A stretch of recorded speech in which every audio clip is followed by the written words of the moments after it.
What's cooking, guys? Welcome back to my channel, and I'm finally back. I know I've been on and off and kind of away for a while, and that's just because the UFC's been kind of dead. But now, I think the UFC might be in the best spot that it's ever been before, because recently the UFC just dropped, well, they didn't really drop it, but it's been heavily rumored that the UFC is finally going to book the long-awaited title fight between Alexander Volkanovski and Yair Rodriguez. The fight everyone has been waiting for, you know? The UFC has been so busy trying to book fights like Tom Aspinall versus Jon Jones and Ilia Topuria versus Islam Makhachev, fights that no one asked for and no one cares about, but now they're finally coming through for us, and they're finally giving us what we want, and that is Alexander Volkanovski versus Yair Rodriguez. Yair Rodriguez has been on an absolute tear, beating the likes of Patricio Pitbull and Patricio Pitbull and Patricio Pitbull by decision. Such a long, hard-earned winning streak. Man, ever since that loss to Volkanovski the first time, he's really put himself in the perfect position to get another title fight. He's just put in so much work. He has not been sitting out for the last couple of years and only fighting once a year maybe, and coming off of two losses, like Movsar Evloev, the guy who, does not deserve a title shot at all. It's not like that he's undefeated, that he's coming off a win over a former champion and over other top contenders, including a guy who just fought for the belt. No, he needs to get in there and earn it. Who does he think he is? Does he seriously think he can just get a title shot off of beating Aljamain Sterling? It's not like Aljamain Sterling was the bantamweight champ or anything. But yeah, Yair Rodriguez is just the most deserving contender, and we might finally have a Mexican champion again. Also, how could I not talk about how great the UFC has been without talking about this weekend's main event, Erin Blanchfield versus Maycee Barber? And man, can I just say, it's so awesome we're finally getting great Apex main events. Remember when we used to get absolutely horrible Apex main events, like Dustin Poirier versus Dan Hooker, or Yuri Prochazka versus Dominic Reyes? Now we're just getting straight up bangers, like Erin Blanchfield versus Maycee Barber, another awesome contender fight that everyone wants to see, which is an absolutely stacked card underneath it.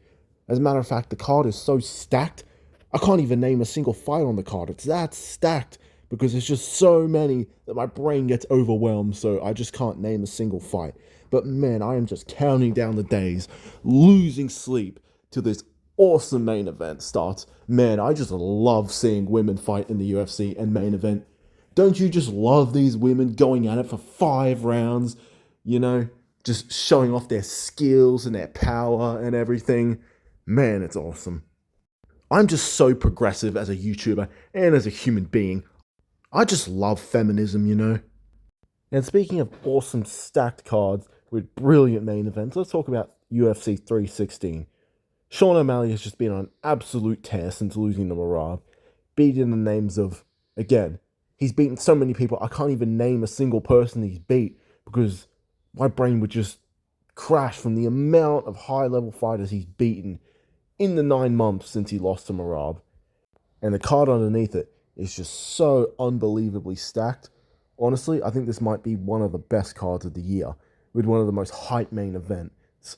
The main event that everyone's looking forward to, Absolutely no one cares about fights like Dricus versus Hamzat, or Ilia versus Oliveira. Those fights are so shit, and the UFC should be embarrassed that they announced it. Merab versus O'Malley, these are the fights we just want to see, man. And taking a look at this main card, just look at how stacked it is. You've got Juliana Pena versus Kayla Harrison. 5 rounds. Man, I just love watching 5 rounds of women fight. Even though they never end in a finish, man, how can you just not appreciate the skill and talent and hard work these women put on display? Feminism rules. In the feature fight, we have Kelvin Gastelum versus Joe Salty Man Piper. And man, nothing screams a stacked main card like having 2 unranked fighters as the feature fight of a pay-per-view. Kelvin Gastelum is just so deserving of the spot, even though he hasn't been ranked for years and he's kind of on a losing streak, man. Who just doesn't want to see this fight? Also on the card, we have Patchy Mix versus Mario Bautista. I know it says Marlon Vera on the screen, but who cares? I couldn't be bothered finding a new image. But man, who just doesn't want to see Mario Bautista fight? He's just so entertaining, coming off over a brutal beatdown of Jose Aldo. Man, he's such a fan favorite. He's such a cool guy. He's so handsome. He's so entertaining. Who just doesn't want to see him fight some guy from Bellator that everyone wants to see fight in the UFC? For years, people have been clamoring about Patchy Mix making his debut in the UFC, and now it's finally going to happen, and it's probably one of the most anticipated debuts of all time. And to open up the main card, we have Vicente Luque versus Kevin Holland. Man, Vicente Luque's been on an absolute tear. He's totally not washed up at all. And man, I just love seeing Kevin Holland on the main card. Nothing screams brilliant pay-per-view like seeing Kevin Holland on a big fight on a main card.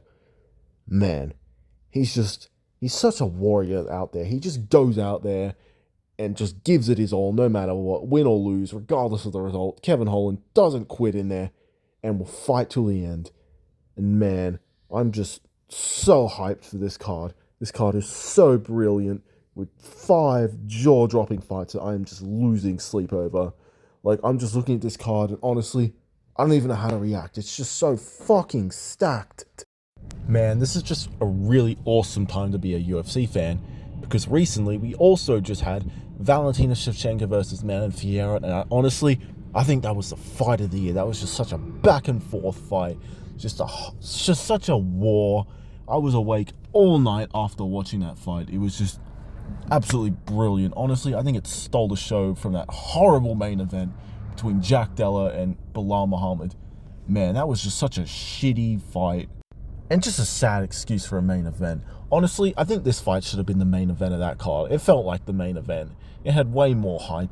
And honestly, I think women should just headline more pay-per-views. As a matter of fact, why don't women just headline every pay-per-view card, even if there's no title on the line? Why isn't Erin Blanchard versus Macy Barber? Why is that not the main event of a pay-per-view? That should be the main event of a pay-per-view rather than Islam versus Ilya. No one wanted to see that fight ever, and I'm just so glad it's not happening. And last but most certainly not least, how can I not talk about the Jon Jones Tom Aspinall situation? And honestly, how can anyone think that Tom Aspinall, the interim champion who has been the interim champion for 500 days and defended this title, how does anyone think that he actually deserves a shot against the greatest of all time, Jon Jones? Even though most of Jon Jones' greatest achievements were 10 years ago, and he's popped for steroids and he's beat his wife and done all this, Jon Jones is the GOAT. Like, how can anyone just fathom the idea that some undeserving contender like Tom Aspinall should just get a title shot? Jones should just take all the time he needs, sniff all the dude's hairs he wants, and just spend all the time in Thailand doing God knows what for as long as he wants, because it's not like the heavyweight division is in any sort of slump right now. We've got so many contenders like Cyril Gane, like Jailton Almeida, like Volkov, like Shamil Gaziev, like Tai Tuivasa. The heavyweight division is absolutely loaded with fights that could be put together that Aspinall should be defending his interim belt against, and maybe then he can just maybe earn a shot with Jon Jones. Honestly, I think that Cyril Gane versus Tom Aspinall is the fight to make. I mean, how do you not give Cyril Gane a title shot? It's not like he's 0-2 in title fights, coming off a robbery win, and being inactive. No. Cyril Gane is the most deserving, most dominant contender, and I think they should book him against Tom Aspinall. And Jones, on the other hand, can just take his time and really come back whenever he feels like it. Maybe fight Pereira in the meantime, because it's not like Pereira's busy with, an Uncle Live rematch, for example. But yeah, Jones, please, take your sweet time and come back whenever you feel like it. Aspinall will do as he's told. I mean, it's not like the entire fan base is asking for Jon Jones versus Tom Aspinall. So yeah, I have no problem if they delay this fight for as long as possible, or if we never see it at all. Just take your time, Jon Jones and Dana, making this fight. But yeah, that'll conclude the video for now. I just wanted to say how glad I am that I'm a UFC fan right now, and just how great the UFC has been in recent memory. Just such stellar matchmaking, brilliant cards like UFC 312 that are just stacked from top to bottom. I was at that card in person, and man, it was just so unbelievably stacked. It was like UFC 300 all over, and it was better than UFC 300. It was that stacked, man. But yeah, I'm just so glad we're making Yair Rodriguez versus Alexander Volkanovski, the fight that everyone's been waiting for. Nobody wants to see Movsar Evloev in a title shot. I mean, come on. How bad could Yair's record be as of his last 3 fights? Oh, wait.